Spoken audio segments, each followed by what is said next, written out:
ain't gonna lie to y'all. So didn't bring the title with him, like it's gonna go off to shits if they don't fix it. Why is that right there wobbling? Like it'll be an extra 1/5 penny pinching for a vehicle. The game is off balance, I'm back on my shit. The Bentley is dirty, my sneakers is dirty, but that's how I like it. You all on my dick, I'm all in my bag. Hello everyone and welcome back to Darling TV. I want to do that over. Hello everyone and welcome back to Darling TV. Today I'm going to give y'all a story time. My last story time did well on my channel, so I'm giving y'all another story time, and today I'm going to talk about basically like how I brought my car and how it just was like the sketchiest transaction like I've ever done. It just seemed so weird, but I'm going to get into like why it was so weird, and like if you can just find somebody that you actually trust to like buy a car from if you're not going to buy like if you're buying like a used car, because I'm obviously not buying a new car. But if you don't know anybody or anything like that, I actually got my car off of Facebook Marketplace, and then I found this car and it was like the perfect kind of fit for me. And it tells you everything, like it gives you a description, it gives you how many miles and things of that sort. Then it shows you different pictures of the car. And yeah, so this is how I found my car. I found it on Facebook Marketplace. Let's get into the story time. So basically I was looking one day and I had found this car on Facebook Marketplace. Boom. And I was like, oh, this is a nice car. I was like, dang, but it's, you know, it's not in the budget that I was going for. My budget was very low, very skimp, very penny pinching to get a car. So I'm gonna just tell y'all the prices, because I don't think the prices really matter. This is just my second car. This is how much like I paid, so I'm gonna give y'all the prices. I'm gonna give y'all exactly how much everything costs. I ain't gonna lie to y'all. So the car was on Facebook Marketplace for $3,500. I was like, you know, I don't know about that. So I asked the seller, because you can send a message to the seller. You don't have to just say, is it available or anything like that. You can say like, hey, can you do this, can you do that? Because I've seen some cars and it was, you know, a high little price, and I asked them, you know, can you drop this down? Like some of the prices are negotiable. Some of the prices are negotiable. I hope I'm saying that right, on Facebook Marketplace. So they could be selling it for a price, but then you can ask them, you know, can you drop it down, can you drop it down, and they'll do it if, you know, they want to do it. So I asked this guy, it was $3,500. I asked him, can he do $3,000? He was like, yeah. I was like, oh, I found me a car. I found the one. The one, not the two. So my granddad, he races and things of that sort, so he know about cars. So I said, I had messaged him and I was like, okay, so when can me and my mechanic come test drive it? He was like, actually, you know, he works at a dealership and he knows a mechanic that works, I guess, at the dealership, so he can just have him look at the car. Because I asked him, was there anything wrong with the car? He was like, no, not to his understanding, but you know, he can take it to the mechanic if I want him to, so that he could look at the car and tell him, you know, what's really wrong with it. He took it to the mechanic the next day, calls me, and he tells me the things that are wrong with the things that is wrong with it. He's like, okay, this thing is wrong with it, this thing is wrong with it, this thing is wrong with it. I don't really remember all of the things, but I know it was a horn, it was like a leak, and something with like the axle, like it was a noise when you like turned or something like that. Damn! But he was like, because he works at the dealership, then he'll give me the discount with the mechanic. So basically, like, I will only have to pay $500 to fix all of the things that's wrong with it. So basically, I'm kind of just paying for the parts for real, and a slight bit of labor. Like, it's not as much as it would usually cost to fix those type of things for a car. So I'm like, damn, I got the perfect package right now. Like, perfect. Oh, I got a perfect package. Like, boom, bada bing, we done found a vehicle. This car was in Laurel, Maryland. My aunt lived like 30 minutes away from there. Me and my granddad went to go look at the car and go test drive it or whatever. But he said basically we was coming to the dealership, and he was like, he had called me and he was like, just find a restaurant near, you know, the dealership or whatever, because his manager was at the dealership at that time. He technically can't really like be doing private sales on the lot. I mean, his manager didn't say anything, but he didn't want to do that. So he was like, find a restaurant nearby or whatever, and I'll meet you at that restaurant. So literally across the street from the lot was Arby's. So I was like, all right, boom, me and my granddad gonna be at Arby's. He drove the car to Arby's. What? So we talking to him or whatever, and my granddad looking at the car, and I'm like, okay, this car seemed cool. It seemed cool. So my granddad like popped the hood. That's how he was like, pop the hood. So he popped the hood, and then he was looking at it. He was like, what's that? Why is that right there wobbling? Like, that's not supposed to be wobbling. Like, that could be detrimental to the car. But why didn't the mechanic see this? Basically, he was like, if they not gonna fix that, don't get that car, basically, because it's gonna go off to shits if they don't fix it for real. So we called a mechanic or whatever. They was like, if it needs to be replaced, then it'll be an extra $150. Huh? I'm like, bruh, this shit was already not in my budget. Now we adding on more motherfucking expenses to the damn car. Like, damn, like, I just want to drive. I just want to drive. So yeah, so basically I was going from his car, which was my car now. I was going from my car to my granddad's car and just like going back and forth talking to them. Because my granddad didn't feel like standing no more. He was like, I'm going to the car, bird. Just let me know what's going on. So I go back to my granddad. He was like, I told him that it was going to be $150. He was like, all right, well, we can do that. Just tell him he got to pay for half of it. So if he want us to purchase the car right now, then he got to pay the $75 of that $150 in order for us to purchase it. So it was like, it was only going to be an extra $75 then of unexpected expenses. Boom, I explained that so well. Boom, my granddad told me to tell him this.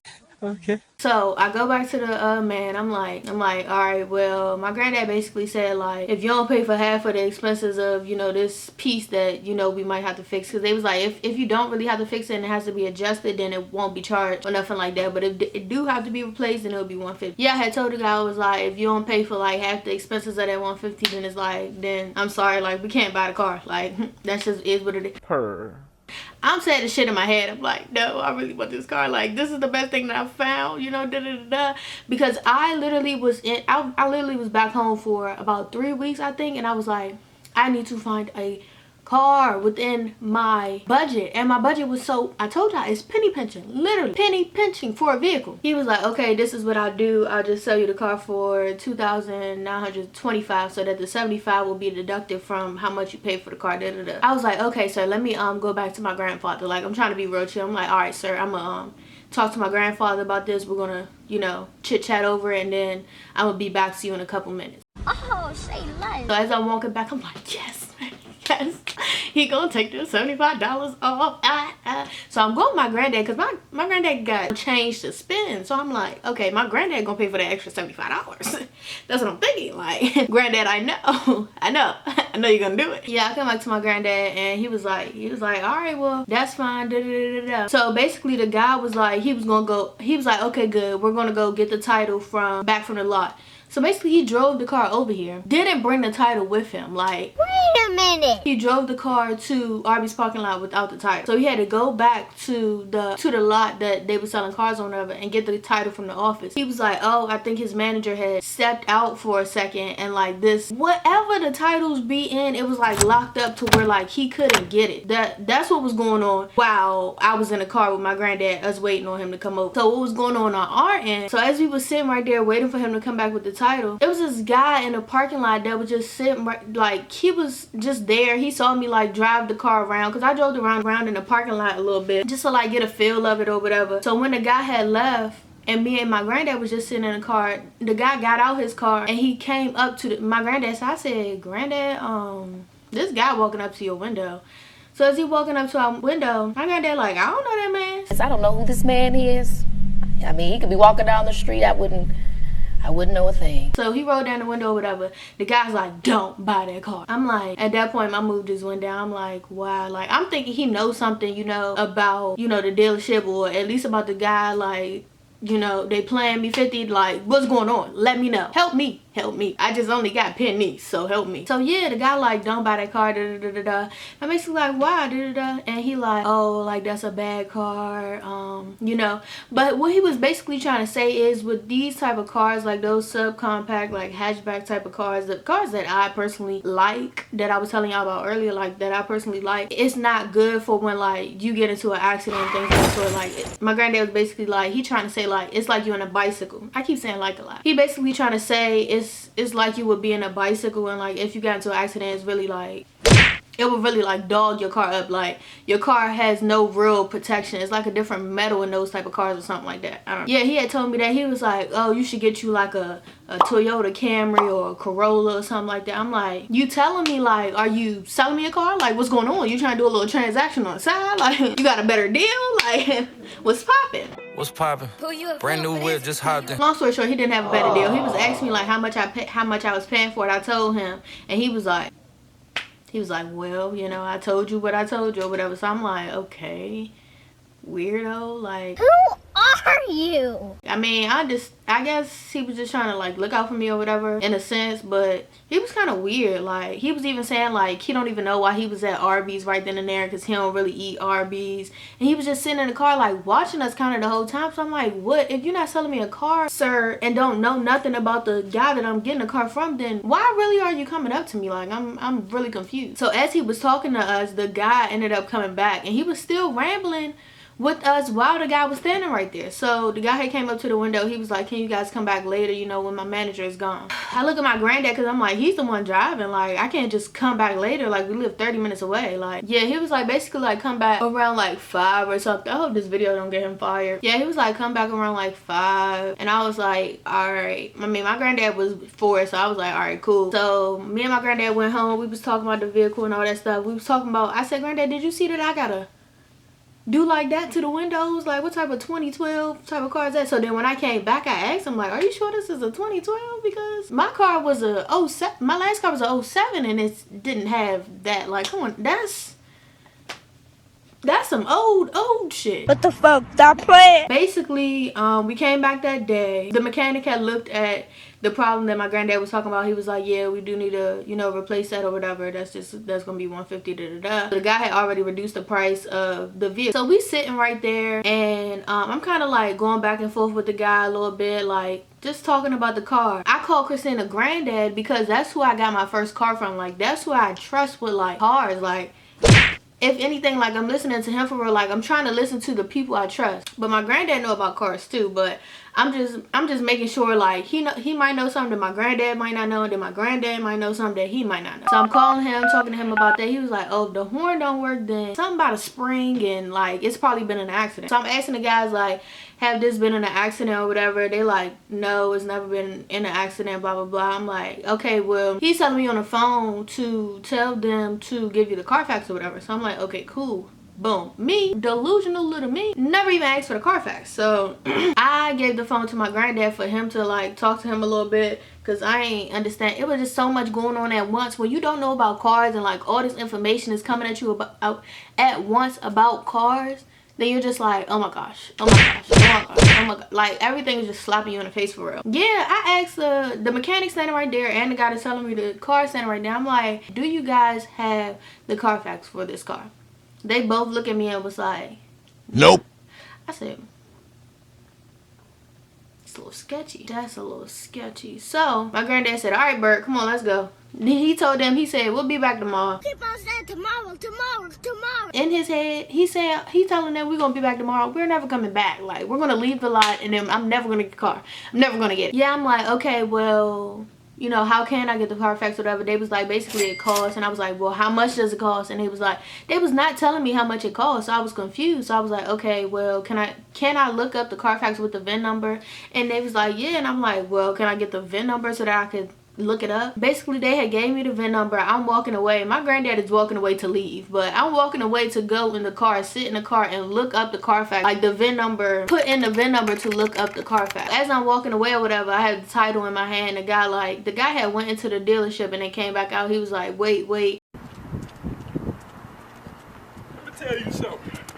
Let me tell you. Tell me the VIN number and I'll put it in this little thing, whatever. So he ended up putting it in the thing, and I'm like, okay, like, he was like, I'm gonna get in trouble for this or da da da, but we could have did this the whole time. Like, we just wanted to see the Carfax. It was no accidents like reported on the thing, but we was basically saying that there could have been an accident that was not reported on the car. But what my granddad was saying, I don't know nothing about cars, so I'm trying to tell this in the best way that I understand. It's really hard to cover up accidents unless, like, I guess that whole part is replaced, so you'll kind of see the dents or whatever on the inside of the vehicle, like in the crevices and things of that sort. So my granddad was looking around. He looked at the hood, he looked at the doors and things of that sort. The only thing he didn't look at was the trunk. But yeah, it was no Carfax, but it was no accidents reported. It was just services, like, down the list of stuff, because it was years of stuff on there. So then yeah, after that I was just like, okay. At that point, because I was really like, what I'm not gonna, if I don't get this car for real, when is there gonna be another car that I can get that's like, it's coming from a guy from a dealership, for one. For two, it's a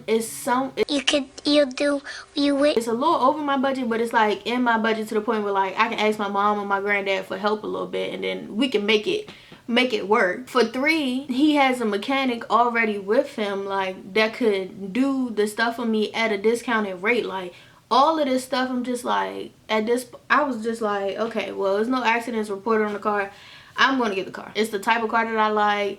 All these other these three things and things like that. So I'm just thinking of everything. But it was like everything that day was telling me not to get it for some, like, I don't know. I just crossed my fingers that like, I crossed my fingers and pray that nothing happens and things of that sort. And I could really, you know, have this car until I'm able to get something else. But I don't know. Everything was telling me that day not really to give it. Even that weird man that had came up to us like, was you a sign? Like, I don't really know.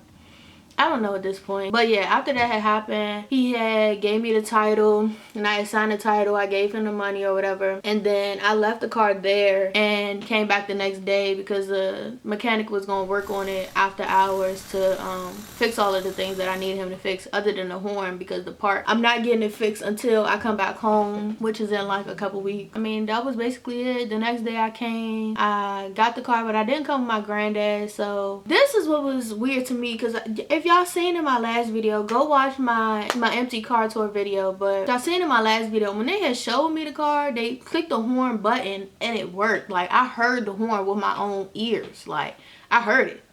But I don't know why I didn't think to like check it the next day when I had came to pick up the car, because in the empty car tour, it didn't work. Like, it didn't work at all. I'm thinking at least I got a little button, but honestly, I never used the horn, but it's going to probably need a horn. But yeah, I picked up the car the next day, gave the mechanic the money, and just drove off the lot with it. It felt weird at first. I guess it was like a new car type of feeling, but now it's feeling, you know, more comfortable and things of that sort. I think you just kind of got to drive the car a couple times for you to feel more comfortable in it. But yeah, I drove all the way back to Greensboro, 4.5 hours. So as of right now, it's not looking like too much is really wrong with it, but we gonna see. And I'm gonna keep y'all updated too about this vehicle. I'm gonna keep y'all real updated, because we gonna see together. Like, if anything happened, we do this together. So yeah, you guys, that was like my sketchiest transaction that I've probably ever done in my life. But yeah, I'm just happy to have a car and I could drive around and like just be my own, like just be independent and things of that sort. Like, I literally dread asking people to do things for me. Like, I don't know what it is, but like, I literally hate asking people to do stuff for me. Like, I hate asking for rides. Like, I hate asking somebody to just do something for me. Like, I want to be able to do it for myself. That's just the type of person I am. So I'm happy that I got this vehicle, and I am beyond ecstatic for the videos to come in this vehicle and the content that I will produce now that I have a vehicle. Posting 3 times a week. Get at your girl. Follow my Instagram at moredarling2_. Follow all of my social medias. If you go on Instagram, it's a link in my bio that'll show you all my social medias. I hope you guys enjoyed this story time. Don't forget to like, comment, and subscribe to the girl, to your girl. If you're watching to the end of this video, comment down below a name that I can call you guys. Like, I don't know what to call you guys. I still don't have a name. And it's not that many of you guys, but sooner or later it will be many of you guys, and I'm speaking it into existence. So period. Don't forget to like, comment, and subscribe, and Darling TV is out.